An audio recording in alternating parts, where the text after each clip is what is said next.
দুনিয়া উপভোগ করার জন্যই এসেছে। কিন্তু সেদিন রাতেই রাশেদ এক মর্মান্তিক দুর্ঘটনায় মারা যায়। খবরটি যখন আহমদের কানে পৌঁছায়, সে স্তব্ধ হয়ে যায়। সে ভাবতে থাকে, আমার বন্ধু তো একদিন আমার মতোই ছিল, কিন্তু আজ সে নেই। আমি যদি আজ মারা যাই, তবে আমার পরিণতি কি হবে? এই চিন্তাগুলো তার হৃদয়ে গভীরভাবে আঘাত করে। আসসালামু আলাইকুম ওয়া রাহমাতুল্লাহ ওয়া বারাকাতুহু। বান্দার চোখের পানি আল্লাহর কাছে প্রিয়। মানুষের হৃদয়ে যখন দুঃখ, কষ্ট বা গভীর আবেগের অনুভূতি সৃষ্টি হয়, তখন তার চোখ থেকে অশ্রু ঝরে। এই চোখের পানি শুধু মানবিক অনুভূতির প্রকাশ নয়, বরং এটি আল্লাহর নৈকট্য লাভের এক গুরুত্বপূর্ণ মাধ্যম। বান্দার চোখের পানি আল্লাহর দরবারে অত্যন্ত মূল্যবান, বিশেষ করে যখন তা অনুতপ্ত হৃদয়ের ফসল হয়ে প্রবাহিত হয়। আল্লাহ তাআলা তার দয়ায় আমাদের এই কান্নাকে গ্রহণ করেন এবং আমাদের পাপসমূহ ক্ষমা করে দেন। এক গুনাহগারের তাওবা, একজন যুবকের বাস্তব কাহিনী। এই গল্পের নায়ক আহমদ, একজন তরুণ যার ছোটবেলা ছিল ধর্মীয় অনুশাসনের বাইরে। তিনি নামাজ পড়তেন না, কুরআন তিলাওয়াত করতেন না, এমনকি ইসলামের মৌলিক বিধানগুলোও মানতেন না। দুনিয়ার লোভ, বিলাসিতা, আনন্দ ফুর্তি, নেশা এবং অপচয়ে তিনি এতটাই নিমগ্ন হয়ে গিয়েছিলেন যে আল্লাহ এবং আখিরাতের কথা প্রায় ভুলেই গিয়েছিলেন। তার প্রতিদিনের জীবন ছিল রাত জেগে পার্টি করা, বন্ধুদের সঙ্গে সময় কাটানো এবং নিজের খেয়াল খুশি মতো জীবনযাপন করা। তার পরিবার তাকে অনেকবার বোঝানোর চেষ্টা করেছিল, কিন্তু তিনি এসব কথাকে গুরুত্ব দেননি।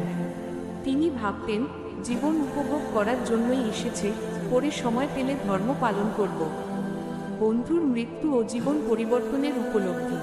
একদিন হঠাৎ করেই তার এক ঘনিষ্ঠ বন্ধু মারা যায়। তার বন্ধুর নাম ছিল রাশেদ। রাশেদ ছিল আহমদের মতোই একজন যে দুনিয়ার আনন্দে মগ্ন ছিল। এক সন্ধ্যায় রাশেদ এবং আহমদ একসঙ্গে পার্টিতে যাচ্ছিল। পথে রাশেদ বলল, ভাই, জীবন তো একটাই, মজা করে কাটানো দরকার। আহমদ মুচকি হেসে উত্তর দিল, একদম ঠিক বলেছিস, দুনিয়া উপভোগ করার জন্যই এসেছে। কিন্তু সেদিন রাতেই রাশেদ এক মর্মান্তিক দুর্ঘটনায় মারা যায়। খবরটি যখন আহমদের কানে পৌঁছায়, সে স্তব্ধ হয়ে যায়। সে ভাবতে থাকে, আমার বন্ধু তো একদিন আমার মতোই ছিল, কিন্তু আজ সে নেই। আমি যদি আজ মারা যাই, তবে আমার পরিণতি কি হবে? এই চিন্তাগুলো তার হৃদয়ে গভীরভাবে আঘাত করে। রাতে ঘুমাতে গেলে তার মনে হতে থাকে, যদি সে এখন মারা যায়, তবে কি নিয়ে আল্লাহর সামনে দাঁড়াবে? সেই রাতে তার ঘুম হয় না। সে অনুভব করতে থাকে এক অজানা ভয়, এক অদ্ভুত শূন্যতা। আল কুরআনের আয়াত যা তার জীবন বদলে দিল। আতঙ্কিত মনে সে তার ঘরে ফিরে আসে এবং দীর্ঘদিন পর আলমারি থেকে একটি কুরআন বের করে। তার হৃদয়ে তখন এক প্রবল অনুশোচনা কাজ করছিল। কুরআনের পৃষ্ঠা উল্টাতে উল্টাতে তার চোখে পড়ে, আলম ইয়ানি লিল্লাযিনা আমানু আন তাকশা কুলুবুহুম লিযিকরিল্লাহি ওয়া মা নাযালা মিনাল হাকিম। যারা ঈমান এনেছে, তাদের হৃদয় কি আল্লাহর স্মরণে বিনীত হওয়ার সময় আসেনি? সূরা আল হাদীদ 16। এই আয়াত পড়ে আহমদ যেন স্তব্ধ হয়ে গেল। তার হৃদয়ে যেন বজ্রপাত হলো। সে উপলব্ধি করল, এতদিন ধরে সে যে পথ অনুসরণ করছিল, তা ভুল ছিল। তার চোখ থেকে অশ্রু ঝরতে থাকে। রাসূল সাল্লাল্লাহু আলাইহি ওয়াসাল্লাম এর হাদিস যা তাকে নাড়িয়ে দিল। পরে সে মহানবী সাল্লাল্লাহু আলাইহি ওয়াসাল্লাম এর একটি হাদিস পড়ে আরও ব্যথিত হয়। ইনাল্লাহ ইয়াকবালু তাওবাতাল আবদি মা লাম ইউহদি। আল্লাহ বান্দার তাওবা কবুল করেন, যতক্ষণ না তার মৃত্যু যন্ত্রণার মুহূর্ত এসে যায়। তিরমিজি 3537। এই হাদিস পড়ে সে কান্নায় ভেঙে পড়ে এবং সিজদায় লুটিয়ে পড়ে। তার হৃদয়ের গভীর থেকে অনুশোচনা প্রকাশ পায়। সে আল্লাহর কাছে হাত তুলে ক্ষমা চায় এবং প্রতিজ্ঞা করে, জীবনের বাকি অংশ আল্লাহর পথে কাটাবে। নতুন জীবনের সূচনা। পরের দিন ভোরবেলা ফজরের আজান শুনে সে ঘুম থেকে উঠে মসজিদে যায়। দীর্ঘ সময় পর মসজিদের ঠান্ডা মেঝেতে সিজদায় পড়ে যায়, আর চোখের পানি ঝরতে থাকে। মনে হয় যেন তার সমস্ত গুনাহ ধুয়ে যাচ্ছে। সেই দিন থেকে সে ধীরে ধীরে তার জীবনে পরিবর্তন আনতে থাকে। নিয়মিত 5 ওয়াক্ত নামাজ আদায় করা শুরু করে, কুরআন তিলাওয়াত করে এবং আল্লাহর পথে চলার জন্য দৃঢ় সংকল্প করে। আল্লাহর ক্ষমা ও বান্দার চোখের পানি। আল্লাহ তাআলা বলেন, কুল ইয়া ইবাদিয়া আল্লাযিনা আসরাফু আলা আনফুসিহিম লা তাকনাতু মিন রাহমাতিল্লাহ ইন্নাল্লাহা ইয়াগফিরু আয-যুনুবা জামিআ। হে আমার বান্দারা, তোমরা যারা নিজেদের ওপর অন্যায় করেছ, তোমরা আল্লাহর রহমত থেকে নিরাশ হও না, নিশ্চয়ই আল্লাহ সকল পাপ ক্ষমা করেন। সূরা আজ জুমার 53।